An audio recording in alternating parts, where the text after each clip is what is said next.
Thank you very much for the kind introduction, and thank you everybody for coming today. And what I'm going to talk about today is one aspect of artificial intelligence in particular, which is in the news quite a lot at the moment, but is going to be even more so in the coming years, and that is AI and robotics and conflict. And actually, I'm currently working on a book at the moment, which will be published by Spring and Nature next year on this. So an academic peer-reviewed book. That book is called Defense and Security in the Age of AI and Robotics. And for that book, my co-editor is Lord Clement Jones, who is the head of the House of Lords Committee on AI and Weapons Systems. And we're inviting many of the top experts around the world to write chapters for this book. So we have senior people in the military, we have legal experts from Oxford University and other top universities around the world. We have people from industry, and we also have people from think tanks that have been working on these issues for a number of years. And what I'm going to talk about today, I'm writing a paper for this book, and I'm going to talk through some of the issues that have arisen. And so, of course, what I'm talking about today is my thoughts on these particular issues. This doesn't represent any of the other authors in this book. But first of all, when we think about drone warfare in particular, what probably comes to mind is what has happened in Ukraine, in Nagorno-Karabakh, and now Iran and elsewhere. But actually, I think in the very near future, that's going to seem remarkably primitive. What we see in Ukraine is still fundamentally radio-controlled drones, either dropping grenades on people or doing kamikaze attacks. And what we will see in years to come is effectively drones and other robots, humanoid robots and other forms of robots as well, that'll be highly accurate, that can shoot targets from perhaps half a mile away, and in my view, we'll enter a world where many of these will also be fully automated. And so that's quite a daunting world. And what I'll talk about today is some of the difficulties for policymakers that arise from this new world that we're moving into. And by policymakers, I mean people in politics, people in the military, and also, let's say, military think tanks that are working on these issues. And so, in this paper that I'm writing for the book then, the first issue that I talk about is what I call technological fungibility. Now, fungibility is a term in economics. It's the idea that one unit of something is perfectly exchangeable with another unit. So if we take gold, for instance, 1 ounce of gold is perfectly fungible with another ounce of gold.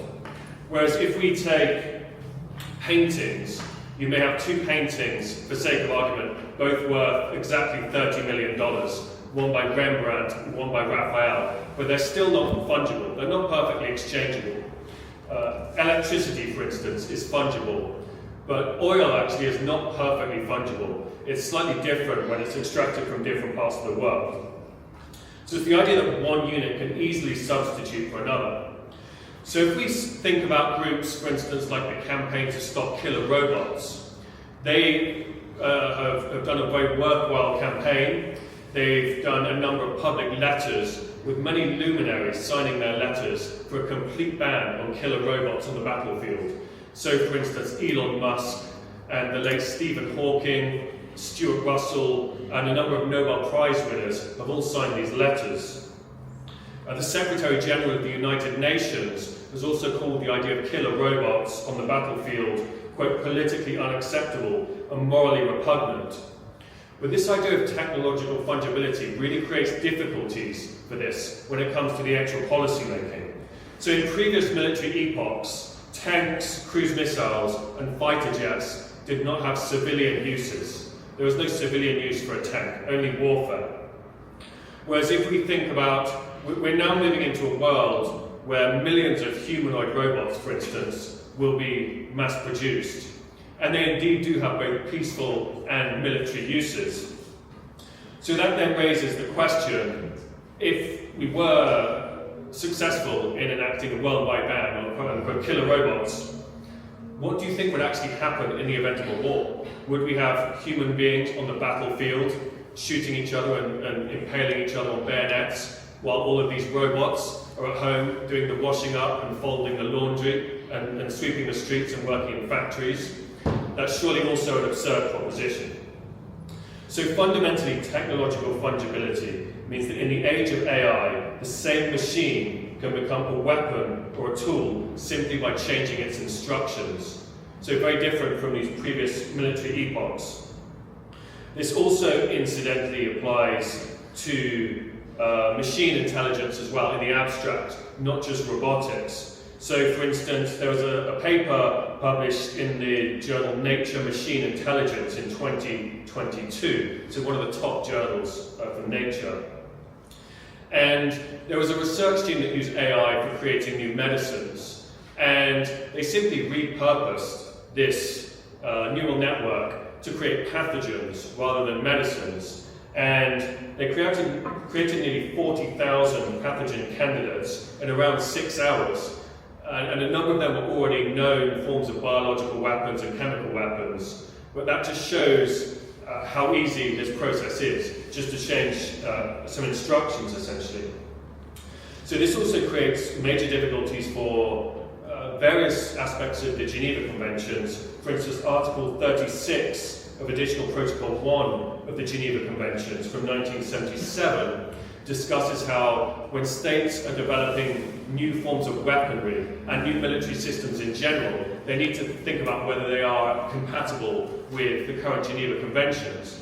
But of course, when you're dealing with, for instance, humanoid robots, where it may be just changing its orders to flip a switch, essentially, that creates great difficulties for these decades of legal traditions that are built up.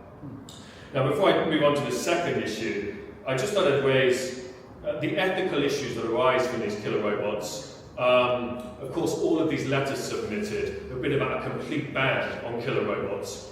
But there is actually this other side of the coin as well, which is not often considered. If you think about that scenario that I touched on a few minutes ago, if you have human beings on the battlefield shooting each other, blowing each other up, stabbing each other with bayonets, but meanwhile you have all of these humanoid robots off doing the laundry, doing the washing up and cleaning the streets, that also presents some very serious ethical issues. The second aspect of this then that I discuss in this paper for this upcoming book is what I call the delegation dilemma. And that is related to what's called meaningful human control.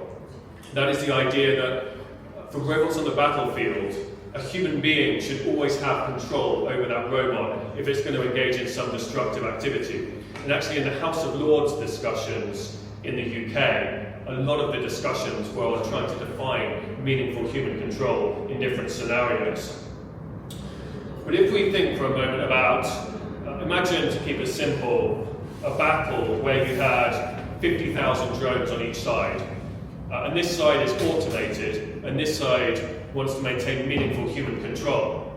Well, if you have per strike approval, as it's often called, so a human in charge of an individual drone, who is either controlling it or approving a strike, and the other side is fully automated, the likelihood is 9 times out of 10 that fully automated drone is going to be faster and is going to defeat that individual drone. But actually, as you move up the chain of command, you then think about, well, what happens when there's 1,000 drones? So you have a human being in charge of 1,000 drones versus a neural network that can react quickly, synchronize them very effectively. And of course, in this scenario, at least 9 times out of 10, the fully automated system is going to win. But then that then scales up right up to 50,000 drones, right up to the top level of command. A fully automated system, a neural network in charge of these 50,000 drones, can synchronize them perfectly, and the reaction times will be so much faster. So this is a key issue then, the delegation dilemma. At almost every level, right from the individual drone, or indeed this also works with any other form of military robot, right up the chain of command, any human control essentially gets arbitraged away, because the system will always be more effective, or almost always, when there is delegation to automated systems. And so the reason I call it the delegation dilemma is because you may be familiar with something from game theory, which is called the prisoner's dilemma. And in this scenario then, with the delegation dilemma, even if both sides of the battle would prefer a slower, more controllable system, they're both continuously incentivized to move to more and more automated systems. So it actually, in the mathematical structure, is very similar to the prisoner's dilemma. And I gave a talk at the Military Officers Club in Brussels a few years ago, and the term I used for this was the algorithmic Pratzen heights. Now, at the Battle of Austerlitz, Napoleon took the Pratzen heights and was thereby able to dominate the battlefield. And what we have here with this new emerging form of conflict is that will take place at an algorithmic level. So of course, the Pratzen heights at Austerlitz was topographical, and that's how you would come to dominate the battlefield. Whereas when we're talking about thousands of drones fighting each other, the Pratzen heights will be algorithmic. It's whoever is faster and more adaptable. And that will almost always go to the more automated system. Now, to give a specific example of this then, if we think about the process, right now in Ukraine we have humans in control of drones, so they're looking at a screen and controlling it and guiding it. So what happens is, in terms of the time taken, the retina photo transduction takes 5 to 10 milliseconds. For transmission from the retina to the visual cortex, and then just the initial processing to take place, is another 20 to 40 milliseconds. For the visual processing and pattern recognition to take place in the brain is another 80 to 150 milliseconds. And then for decision formation, likely another, optimistically, 10 to 300 milliseconds. But obviously a human may well take more than a second, really, to make that decision. And then finally, motor command and finger actuation, let's say 70 to 150 milliseconds. So optimistically, the total human decision loop from when the information goes to their retina is 250 to 400 milliseconds. But as I say, it may well take a second or more, or even multiple seconds, for a human to make a decision. Then you think about an automated drone.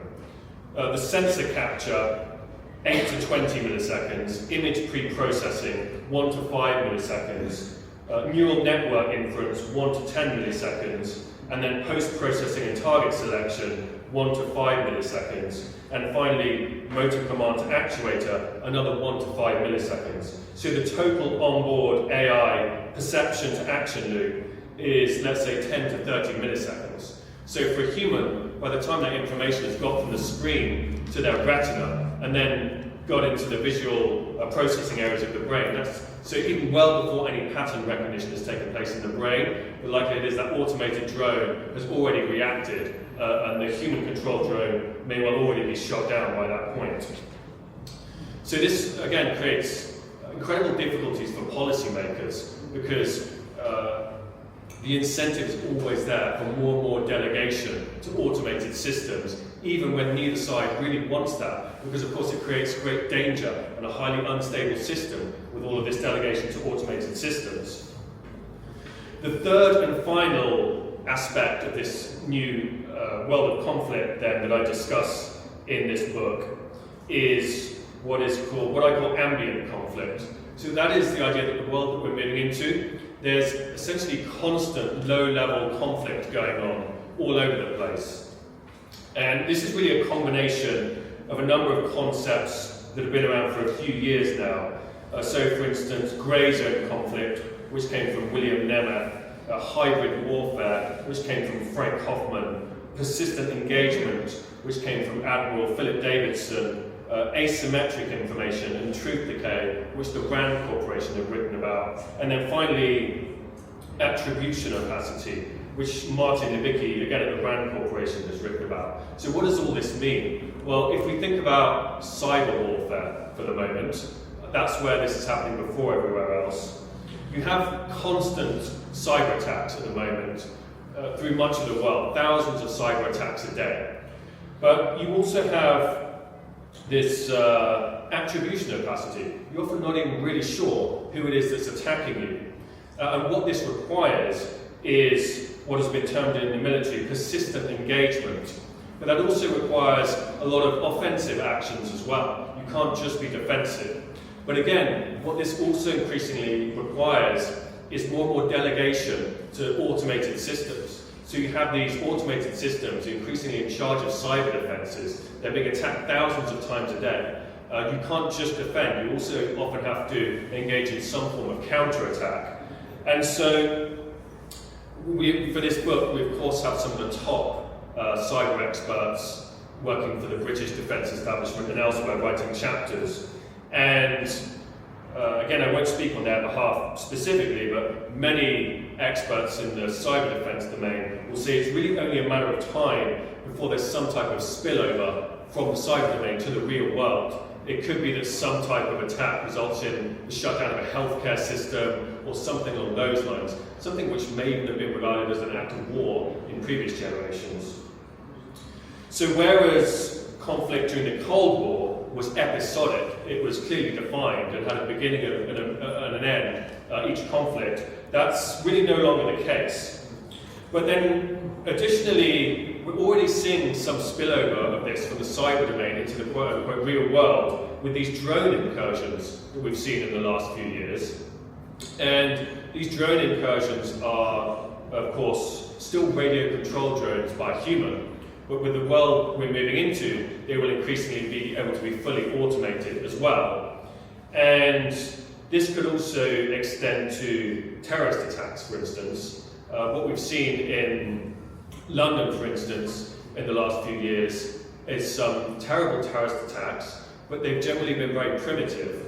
In many cases, someone just going out with a knife, stabbing people. I mean, it's horrific, but it's incredibly primitive. Whereas if we were talking about automated drones with guns, they could really do a lot of damage. But then you are then back into the world where your defense systems also need to be automated. We're back into the delegation dilemma, where in order to protect against this, really states will need to have their own, in my view, largely or fully automated drone defense systems. But that, of course, presents extraordinary threats to liberty when the government is in charge of these types of automated robotic defense systems. If the people ever decide they don't like their government, and the government doesn't like that. So, in summary then, to say that we're moving into a new epoch of warfare with what we see going on in the world is certainly not an overstatement. In fact, I think it's an incredibly profound shift that we're seeing in the nature of warfare, because whereas previous shifts in military epochs resulted in changes in hardware, the invention of gunpowder, the invention of the tank, the first Air Force, and so on. What we're seeing now is, of course, there are significant changes in hardware, but just as importantly, what we're seeing is a new epoch in terms of actual cognition. So the decision making that's taking place is actually entering a new epoch, and this, as I said, presents profound challenges. I think in almost all of these battle scenarios, whether it's cyber or drone versus drone warfare or indeed anything else, the algorithmic Pratt's and Heights, as I termed it, will almost always be taken by the side that uses the most automation, assuming everything else is equal in terms of quality of hardware and so on. So I think finally, when we think about the legal aspects of this, a lot of the discussion so far has been on meaningful human control and also a complete ban on killer robots. I think, for the reasons I've talked about today, that's actually very difficult, and there is a lot of thought now on the legal aspects of this if we do move into fully automated warfare. But I think certainly more attention needs to be given to that if we do indeed move into this frightening world. So thank you very much, everybody.